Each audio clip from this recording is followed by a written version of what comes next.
Good day, Amherstburg. It's myself, Laura D'Alessandro. And it's Ron Giofu from the Rivertown Times, back here on the airwaves of CKBG the Burg, 107.9 FM, for the RTT's Week in Review. Are we gearing up for Easter or for Christmas? I think Mother Nature's a bit confused out there. It definitely feels like spring, but winter, according to the calendar, is approaching. It doesn't feel like it outside today, but I guess not many people are going to complain about weather like this in November. Yeah, I think they're calling for a wet, rainy snow mix tomorrow. So I think reality's going to set in that we're in the latter months of November. Yeah, eventually the cold weather will hit, but let's enjoy this while we can. That's for sure. The Super Santa Run drew an outstanding crowd last Saturday night of 560 Santas racing the streets of Amherstburg. The run acts as a fundraiser for IRCA, and it also, in partnership with the River Lights, marked the official kickoff of the holiday season. They lit the tree, and the lights are officially up and going throughout downtown Amherstburg. Yeah, it's the fundraiser goes towards local conservation projects. It's done through IRCA and its fundraising arm, the Essex Region Conservation Foundation. Organized race, WRACE, that's walkers and runners around the county of Essex, who are a big part of it. Molly Allaire and her husband Dan helped organize it. And of course, you had Danielle Stubing from IRCA there helping out in a big way. And I think they said about 50 volunteers were out. And most importantly, a lot of runners, walkers, and even those in wheelchairs out and enjoying the race. And everyone seemed to be having a good time. And like you say, 560 people hit the streets. They even ran out of Santa suits. Friends of mine were in town and actually brought in their own Santa suits just to make sure they had one and that fit and was comfortable. So a lot of people hit the streets, and a lot of energy was out there, a lot of holiday spirit, and a lot of people watching, which is good to see, and a lot of activity in our town. And it was a beautiful night for it. The weather couldn't have been better. In his absence, Michael Prue was not here for the tree lighting, but Chris Gibb did the official honors of lighting the Christmas tree. Yeah, he, joined by Ian Robertson from Enbridge, helped kick off the tree lighting. We had some carolers. We had Seamus the storyteller was downtown, and a lot of festive activities immediately thereafter the Super Santa Run. The municipal tree lighting ceremony also included a movie and fireworks and lots of fun. A lot of happenings in Kings Navy Yard Park, in Toddy Jones Park, and all throughout the downtown core on Saturday night. It was a busy scene down there, which, again, I mentioned the word energy when I just talked about the Super Santa Run, and it carried over into the tree lighting, into the launch of River Lights. River Lights runs through January 5th. The Pathway to Potential Warming House is open on weekends from 5:30 to 8:30. That's Friday, Saturday, and Sunday on those evenings. And so still lots of time to get down there, lots of time to enjoy the Christmas lights and, just kind of enjoy the Christmas season here in Amherstburg. That's really cool that they had Seamus involved in that. I was thinking when you mentioned his name that maybe that in your retirement is something you could do. You could walk the streets and tell random strangers the stories and history of Amherstburg. Seamus can get away with it. He's a talented storyteller. Me, they just confuse me as some sort of derelict and probably lock me up or something. There goes Ron again yelling down the street. So get the folks with the white coats and the net. And women are crossing the street with their children. Exactly. Well, they do that now. Yeah, exactly. But I think that's a tale for another day, I think. Monday night started the most wonderful time of the year for you, Ron. The town tabled their 2025 budget. Yeah, this was kind of, I don't want to say the calm before the storm. It was about maybe a 40-minute meeting. It was essentially just the tabling of the budget. No deliberations have taken place as of yet. The public's going to have their say on Saturday morning at the Libro Center from 10 till 12 to talk about the budget. There's a survey available on the town's website, talktheburg.ca. So check that out. But they're starting deliberations a little bit better shape than they finished last year. Last year they finished at about 6.44%. I think they were able to shave a bit more off as the year went on. I think it ended up at like 6.1, I believe. But they started at 5.3 this year. As Councillor Peter Courtney said during the meeting, not terrible. But I mean, it's still 5.3%. So there's still some work to do. And again, people can tell them what sort of things that they should be working on. again with that public budget open house this Saturday, November 23rd at the Libro Center, 10 a.m. to 12 noon. And go around, view the various budget slides, talk to department heads, talk to council members, talk to the CAO. I'm sure she'll be there. And have your say as to what should and shouldn't be in the budget. Public survey underway, and the deliberations start on December 9th. And they continue on the 10th, and if necessary, on the 11th. And the final passage of the budget should be in January of 2025. I like that they do those open houses at the Libro. I think I live at the Libro. If I'm not at work or at home, I'm at the Libro. With a child that plays on 2 hockey teams, it seems like my family lives there. So to have that there on Saturday morning, it kind of puts us in front of our faces and give us an opportunity to reach out and to talk about the things that we feel are necessary and how we feel about these increases. I'm really grateful that the town does that. Yeah, I think a lot of people, a lot of hockey parents go, and a lot of soccer parents, everything, right? And just people in general concerned about their budget. So you're encouraged to come out and have your say and let council know how you feel. Today marks the 6th day of the nationwide strike of the postal workers. Canada Post has been on strike since last Friday. I know we have seen the picketers down on our end of the street there at Richmond Street in front of the post office. You met with a few of them last week. Yeah, they're looking for wage enhancements, and they want to retire with dignity, and that's what the union is telling me. And we had a full story in this week's RTT. And I know they've seem to be getting a lot of support when I'm out and about, and a lot of car horns honking and wishing them well. I mean, I think for the most part, people are supportive. I mean, I'm sure there are some people upset. I mean, people trying to mail their holiday packages and that sort of thing. Yeah, it's an ongoing situation. About 55,000 workers across Canada are impacted. I think 20 are at the Amherstburg post office. They're represented by the Canadian Union of Postal Workers, or CUPW as they're called. And again, it's salary, wages. I think there's some sick time issues in there as well, and that sort of thing. It's been a while since they've had a contract, and we have full details, again, in this week's issue of the RTT. Pick up your print edition or visit us at www.rivertowntimes.com. Check out what it's all about. And I know when we left this morning, there were picketers out front of the post office along Richmond Street. And I'm sure they'll be there for a while longer as long as these negotiations are going on nationwide. I understand there was a mediator trying to get involved with discussions.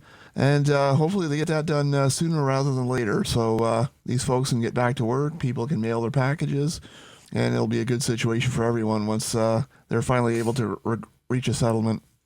I did send out an email yesterday to a lot of our clients that if you are infected by the work stoppage here, we are here to help you at the Rivertown Times. We do offer flyer distribution through our 5,000 weekly copies. I know some people I've talked to already had their flyers ready to go and had no way to get them out. So we'd like to help you in that. And also, like a lot of businesses, we will be affected in some way with this work stoppage in the way that we receive payments and other things like that. So I encourage you, if you are an advertiser with us and you use Canada Post to mail in payment for your invoices, please consider possibly e-transfer, credit card payment, coming in. Come see Ron and I. We're in the office from 9 to 4. We'd love to obviously see you face-to-face. So just if you are impacted by this, know that we're here to help you, and we'd like to see this resolved sooner than later. And to e-transfer your payment, send it on to sales@rivertowntimes.com. And you can always just call in your payment via credit card at 519-736-4175. And again, to e-transfer, it's sales@rivertowntimes.com. I'm proud that you said that email address and our phone number, and it wasn't your personal email address or your home phone number. That's very big of you, Ron. Not a problem. I'm glad to help. Turning our attention, the Gibson Gallery, they're in full swing of their holiday artisan shop. Unfortunately, when getting started with this event, they faced an unfortunate situation when promoting the event. They had about 30 of their yard signs stolen. They were on front yards of people's homes with permission, on people's fences with permission. They were kind of in the main thoroughfare of town, along from Sandwich Street, right along from Low Side Road, right up to Middle Side Road. Some of the more touristy areas of town, about 30 of their 35 signs have been stolen. Talking to the president, Dave Cousins, he mentioned that they talked to the town. They weren't in some sort of bylaw infraction. It appears they have been outright stolen off of people's lawns and or fences. So If anyone with information is asked to contact police or Crime Stoppers, and the gallery would like to get these back, and they're about $9 a piece, and there's 30 of them missing. But let's not forget, it's a non-profit gallery. It's run largely by volunteers. They're just looking to get their property back, and they're looking to promote their show. And it's not just the gallery itself. There's about 40 plus artists and artisans and authors and folks involved in the holiday artisan shop. They'd like to get the signs back, and they'd like to promote their show. And obviously, we have a story on it in this week's RTT. So make sure you check that out. It's on page 5. Again, if anyone has information on the missing signs, please contact police or Crime Stoppers. The number for Crime Stoppers is 519-258-TIPS. So it's 519-258-8477. Also on page 5, it's also obviously the story that Ron talked about, and a little plug there for the Artisan Shop. It has started on the 14th of November, and it runs to the 8th of December from 11 to 5. More information, you can call the gallery, 519-736-2826, or visit thegibsongallery.org. Also, the Hope of St. Joseph's. They held a fundraiser dinner last week at Coachwood Golf and Country Club, all in the efforts to raise support for their mission and service out in the DR Congo. Yeah, it was a full house out at Coachwood. We still don't have final numbers yet in terms of how much they raised and how many people were there. But rough guess, I would say at least anywhere from 125 to 150 people. Wow. Maybe more. Again, we don't have those numbers yet. We're at Coachwood. It was a busy scene for the Chicken and Pasta fundraiser. There are 3 shelters that Father Donato is helping to fundraise for in the Congo. And he was a missionary priest. He was based here in Amherstburg for 3 years at St. John the Baptist Church. That's how a lot of the folks know him. And he went back home to his homeland and trying to help out a lot of these kids. They were in really, really rough shape on the streets, getting abused, getting attacked, facing really, really rough situations over there. Things that nobody should go through, much less a child. And the folks here in Amherstburg are trying to fundraise for them, and they did so on Sunday night. More information on the charity is at www.hopeislife.ca. They're always looking for sponsors of children in the DR Congo, or just straight-up donations. And if you can help, check out their website, www.hopeislife.ca. Moving into sports, the Admirals continue their big road trip that they got going on, but recent news that has come out of the Admirals organization is the firing of head coach Bo Hunter. Yeah, Bo was let go. Him and his assistant coach, Jim Hunter, they were let go after last week's loss in Wheatley. They lost 7-0. And then after that game, management decided to make a coaching change, and we still haven't heard who is going to be behind the bench on a full-time basis for our local Junior C hockey club. When we hear that, we'll keep you posted.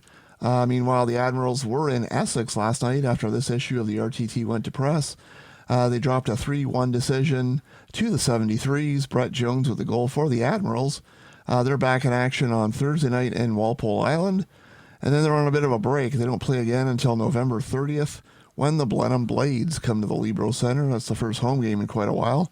Again, that's November 30th, 7:30 p.m. at the Libro versus Blenheim. Maybe this little break that they're going to have can cause them to regroup and focus on the rest of the year. Hopefully good things coming for the Admirals. The fairy tale season has ended for the North Star Wolves football team. It came to a heartbreaking end last Saturday night when the Wolves lost 17-0 to Le Sueur at St. Clair College. It was a good game for the most part. Le Sueur's the only team that beat North Star this year. They did it in the regular season, and they did it in the WEXA Tier 2 championship game Saturday night, which is also known as the St. Clair College Saints Bowl. It was a pretty even game. In fact, it was scoreless throughout the bulk of the first half. The first points came on the last play of the second quarter on a 35-yard Le Sueur field goal. The Eagles scored a touchdown in each of the third and fourth quarters to make it the 17-0 final score that it was. And there was disappointment definitely on the North Star sideline. You don't play the game to lose it, so there were some upset folks on the coaching staff and on the water boy, and the players, of course. And obviously, some disappointment. But when looking at the season overall, a very good season, 6-1, and they got to the championship game. So lots to be proud of. They graduated with 9 players off this year's team. They're poised to they could have another big year next year, like a lot of the teams back, and they're going to try to not only repeat what they did, but improve on it, get to the championship game, and this time win it. But Le Sueur's a good team, full credit to the Eagles. They're the champs of Tier 2 this year. Congratulations to them, and congratulations to the North Star Wolves for a tremendously successful football season. Yeah, thank you to everybody involved in that program at North Star. I know it's a lot of work and a big undertaking, but it means a lot to those students that get to participate in that. And also having a spot for even maybe they don't want to take the field, but they want to help out in a water boy type situation or administration. So thank you for all those involved in that program. And a big thank you to you, Ron. I appreciate your dedication to the team. You show up there, and thankfully this year it was every game was at the Libro, but I know you've put lots of miles on and late hours covering those games. So thank you for that. And it gives us a chance to highlight that wonderful sports program we have here in town. Yeah, I like to get out and, we have a lot of great student athletes here in Amherstburg, and it's nice to get out and showcase them. And, I think they deserve some coverage as well. And it's nice to get out and cover some sports and shine the light on what a lot of our great student athletes are doing. Well, thank you so much. Turning our attention, it's kind of heading into the Christmas season here. So the Amherstburg Food and Fellowship Mission is making a call for donors to help support the adoptive families this Christmas. If you're able to lend some financial support, please call the mission and call Tim, 519-736-9140. Also, in the town, in partnership with Michael Dunn, they're doing their annual holiday dinner giveaway. Pickup for the dinners is Saturday, December the 7th, starting at 10 a.m. The location has changed this year. It will be now taking place at Town Hall. There is no need to pre-register. If you are interested in more information, you feel free to call Town Hall at 736-0012. Do you have anything else that you wanted to add to either one of those, Ron? No, I think it pretty much sums it up. Just ways to get involved. And we do have a letter from Tim in this week's paper from the mission. What page was that on? We put that on page 4. So it's their annual appeal to the community to, they need support. I mean, they need support all year, but around the Christmas season, they're trying to help families have a good Christmas holiday, and they need the community support to do that. So any way to help out the mission, please do so. And the big news coming this weekend, Santa's coming to town. This Saturday, he and Mrs. Claus will be on the main attraction of the Amherstburg Santa Claus Parade. The parade starts at 6 and road closures will begin later on Saturday afternoon. Yeah, they should get underway. I believe I saw signage at 3 p.m., so be prepared to please get off the parade road. It's one day out of the year, so a lot of people will be lining the streets wanting to see Santa come to town. Again, the parade starts at 6, presented by the Windsor Parade Corporation. So thank you to them and everyone involved. I know you're going to be part of a Rivertown Times float this year. Yeah, it's gonna be something. Yeah. I'm looking forward to it. I'm not. Don't tell anybody, but I don't like parades. It is my least favorite thing to do. So I'm thinking, hopefully, maybe if I'm in the parade, I'll enjoy it more because parades are not my thing. So I'm going to put on my Christmas face. I'm going to be happy and jolly and meet all the people on the parade route. And hopefully that will get me in the Christmas spirit and change my tune on parades. I don't mind parade. I'll be out covering it. So you'll probably see me somewhere along the road and my flash popping away, taking all the pictures. And I like getting those good shots of the parade and the Santa Claus parade here in town. It's one of those parades that you can get a lot of good photography and get that. It's always nice to get that one definitive picture of Santa on the sleigh and get you on the nice list. Exactly. Yeah. Maybe I'll get some nice presents instead of coal this year for Christmas. So again, the parade starts at 6. Hopefully everyone comes out, has some fun. Yeah, enjoys themselves. It's a great job every year that the Windsor Parade Corporation does.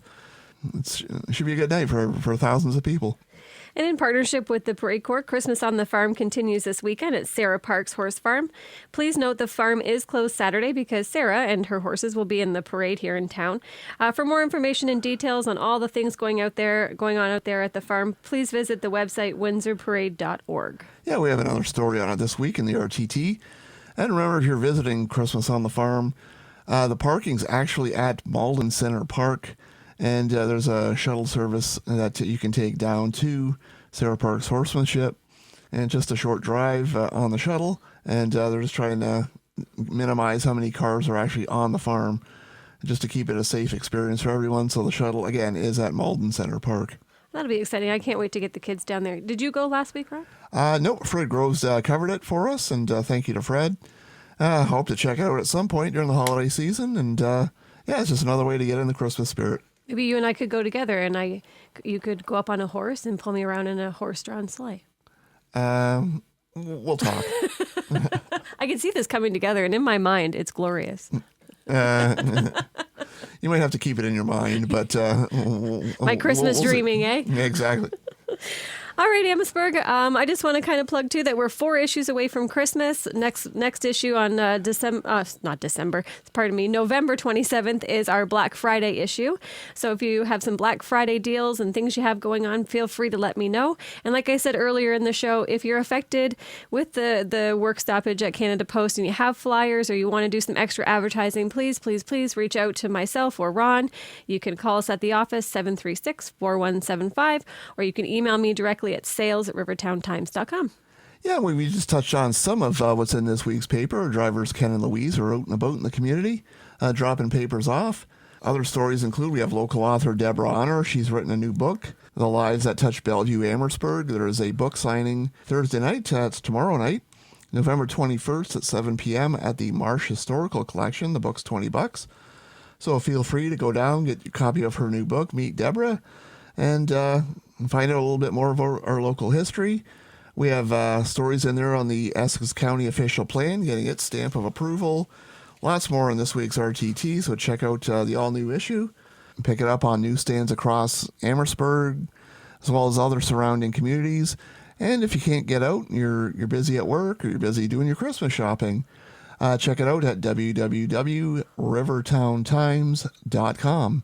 And be sure to pick up your wish book. They're going fast. We're running out. So be sure to pick up one of those. You can also, on our website, download the digital version of the wish book. Lots of cool advertisers in there, some deals you might want to check out. So be sure to pick up your local Christmas wish book. Absolutely. All right, Amherstburg, have a great day. Have a great day, Amherstburg. Have a great week. Yeah, we're here every Wednesday at 12 noon and at 3:30 p.m.